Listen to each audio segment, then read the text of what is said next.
العنزي يلعبها مع النصر، لكن العنزي يتألق، والملاحظة في أن تطور مستوى العنزي. وكرة قرار حكم اللقاء يقطع المعلومة، لأنه في هذا اللقاء يبدو بأنه حتى الآن ليس وقت المعلومة. ركلة جزاء للنصر، ركلة جزاء للسهلاوي بقرار المرداسي، ركلة جزاء للنصر، ربع ساعة مثيرة، وقرار الدولي بركلة جزاء على كريستوف كرونداد.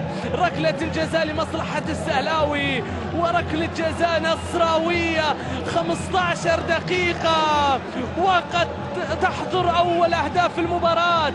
ركلة جزاء عند من؟ عند الإكوادوري أيوفي. 0-0 وأيوفي الآن الإكوادوري في المرمى.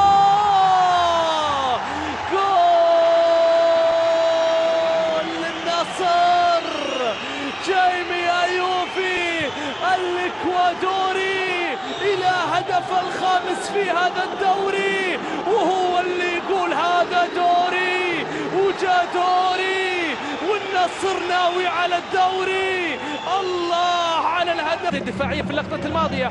كرة وصلت إلى عبده إلى سعود، سعود يا سلام، حسني مررها إلى أيوفي. النصر الآن بمتعة بمحاولة عند أيوفي. أيوفي يعيد الكرة إلى حسني من جديد، حسني عالية، أيوفي يا سلام، الله يا جبار، يا لها من متعة، ويا له من هدف، ويا لها من كرة، ويا لها من لقطة.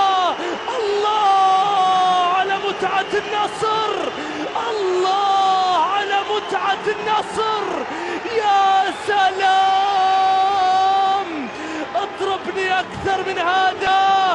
لا لا لا لا لا لا يا حسني، لا لا لا يا حسني، أسست المستوى الفني، الانضباطية، أمور كثيرة ولا زالت موجودة حتى رغم كبر السن. هذه كرة يا سلام،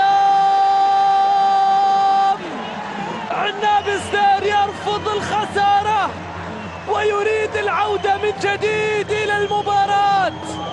هدف أول للفيصلي وتقليص الفارق من ياسين البخيت الأردني، يسجل الهدف.